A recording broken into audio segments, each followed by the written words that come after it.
It's Friday, December 13th, 2019. It looks like America has lost the trade war, and we get even more concerning news that the Fed is going nuclear by flooding the repo market with massive amounts of liquidity. Are you prepared to deal with what is coming to America? This is some extremely dangerous stuff. It was becoming more and more apparent over the last couple of days that this president was going to cave with the trade negotiations with China. And today it's confirmed. It looks like he has. This president, in my opinion only, look, I don't want to see America fail. I don't want to see America lose. I don't want to see the president fail. But in my humble opinion, the president looks very, very weak. In my opinion, it looks like the president has conceded in this trade war with China. And you have to ask yourself, what did we get out of this with 2.5 years of negotiations? I want to talk about that today, and I want to talk about some other things that are really concerning me with regards to this economy. But let's start with this. Let's talk about the phase one deal. What we do know today, and we're getting bits and pieces of the phase one deal. There's nothing confirmed. There's nothing in writing. So there's a lot of speculation and a lot of hearsay. But what we do know now, and this came from the president's mouth, is that $160 billion of tariffs on Chinese electronics and toys has been canceled. We can't let anything happen to our markets before Christmas. So we're just going to concede and eliminate tariffs on electronics and toys coming from China. The U.S. will be maintaining 25% tariffs on approximately $250 billion of Chinese imports, along with 7.5% tariffs on approximately $120 billion of Chinese imports. President says that there will be no tariffs imposed on December 15th. And this is where I believe he looks extremely weak. The Chinese are having massive economic problems right now, and yet they still want to be the world superpower. I believe now that we did not stand up to China December 15th with imposing more tariffs, we look extremely weak, and we're allowing China off the hook here. Now we're talking about negotiations for phase two. They will begin immediately. And remember, we've been about 2.5 years now into phase one. How many years will phase two take, especially as it deals with intellectual property that the Chinese are not going to move an inch on? So phase one, phase two, all these phases, to me, seems like it's nothing but a smokescreen to keep pumping up the stock market with more phrases such as "we're getting close to a deal," "China wants a deal." It just seems like this trade negotiation is nothing more than a tool to ramp up the stock market. Ask yourself this: what did America get so far from this phase one trade deal with China? China promised to buy more agricultural products, but without providing details. China did not give any indication of just what it had promised to purchase, volume or dollar-wise, suggesting that there was no explicit agreement on the issue. And this is where it gets very interesting. China says there are 9 chapters in the deal. Part of this deals with the forced transfer of technology. These 9 chapters will not be made public. So there are 9 chapters to this phase one deal, and this is not going to be made public. The president folded without getting any tangible concessions from China. Merely, what he's doing is avoiding new tariffs that could potentially crash this market. We don't want to upset Christmas sales. We don't want to upset the stock market. So, is this president more concerned about the stock market, or is he more concerned about the real economy here in America? And I hate to say this, but from what I see right now today, Friday the 13th, this president seems more concerned about the stock market. So here's where we're at right now. We've cut tariffs on China. We've eliminated certain tariffs on China, and we did not raise additional tariffs on China December 15th. And the reality is, China has virtually agreed to nothing other than purchasing agricultural products. And even that is very fuzzy because they're not saying how much or what they will purchase. So 2 years plus into this phase one deal, and this is what we get. What did all of this accomplish besides boosting the stock market with more promises that we're close to a deal or China wants a deal? Does China really want a deal? Is this the deal that America wanted? Ask yourself, what did we get? Somebody please answer that to me. Again, we're going to phase two immediately. That should take 4, 5, or 6 years to get any sort of deal. But we didn't get a deal. Phase one, as I've said for months now, we are not getting a deal. If you believe this is a deal, you do obviously believe in Santa Claus and the Easter Bunny. America has no deal with China, anything that I can see in the phase one. To me, the only one that got a deal was China. Interesting article on Zero Hedge today confirming more of our doubts. Lighthizer confirms China pledges $40 billion in agricultural buys next year. Robert Lighthizer, the U.S. Trade Representative, he told reporters China has agreed to purchase $40 billion in agricultural goods in the first year with efforts to increase that to $50 billion, and that the deal will be signed in January at a ministerial level, not Xi and Trump. Lighthizer confirmed the agreement will increase U.S. trade to China by $200 billion over 2 years. This sounds incredible. It sounds like great news, but there's a catch here. Well, to reach $40 billion next year, China would have to quadruple its U.S. agricultural imports. In 2018, China only bought less than $10 billion of U.S. agricultural products. So how are they getting to this number of 40 or $50 billion? Why aren't agricultural, ask yourself this, why aren't agricultural commodities screaming higher today? Why aren't stocks screaming higher? The stock market is up and down. It's been red and green all day. It's up around 15, 20 points right now. Why isn't the yuan going ballistic? Why isn't copper going ballistic? It's because there is a real probability that this phase one deal within a few months will just go bust. Because again, all we have is China's word, and we know how well we can trust China. We have nothing in writing. This is all hearsay.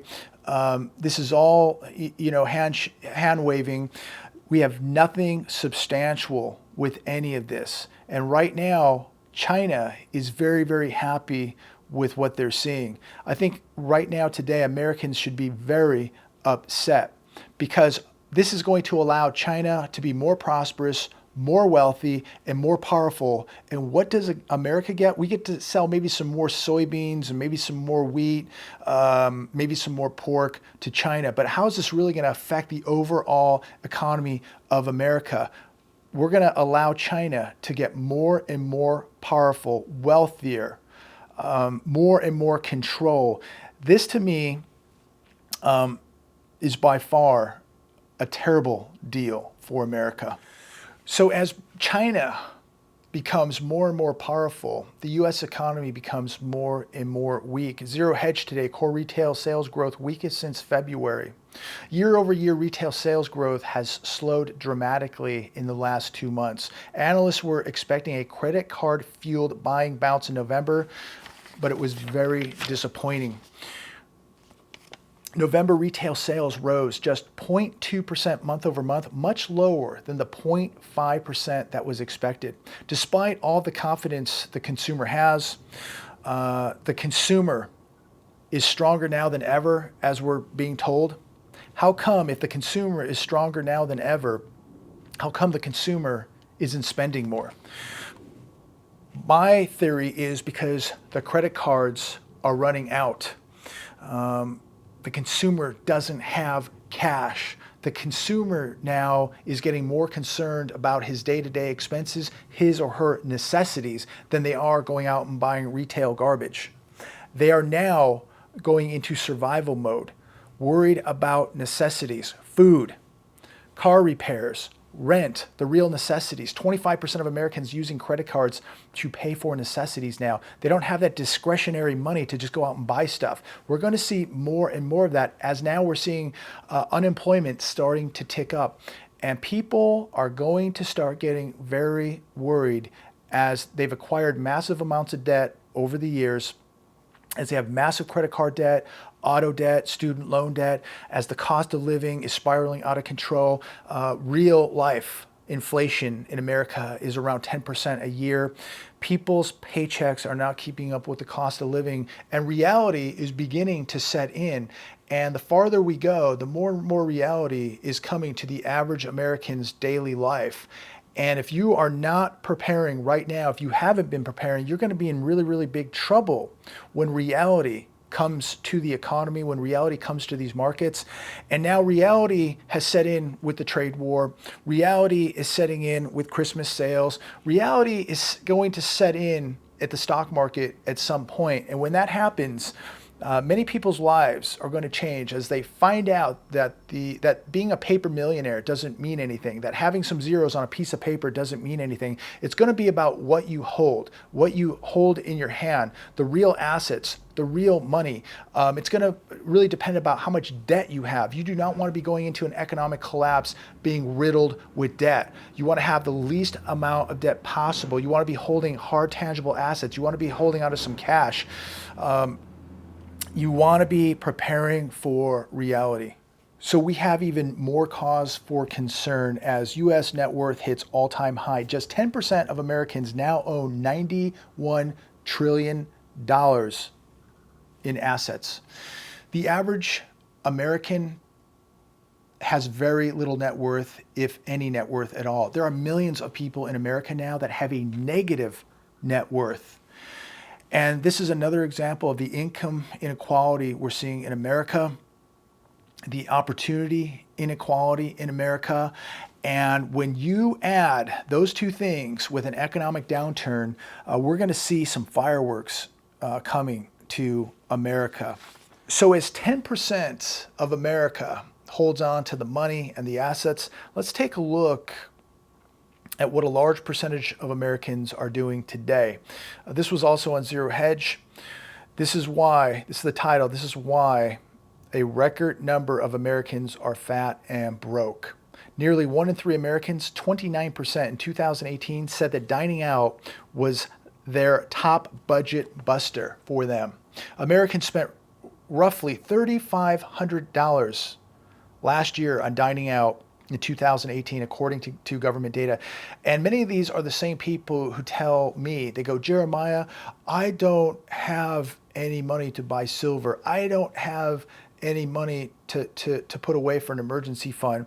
But they have $3,500 a year on average to go out to dinner and become even more obese than they already are. Eating out is hammering American savings and their health. 75% of Americans are either overweight or obese. Yet most of Americans don't have any silver, don't have any gold, don't have any cash reserves saved up, don't have any assets.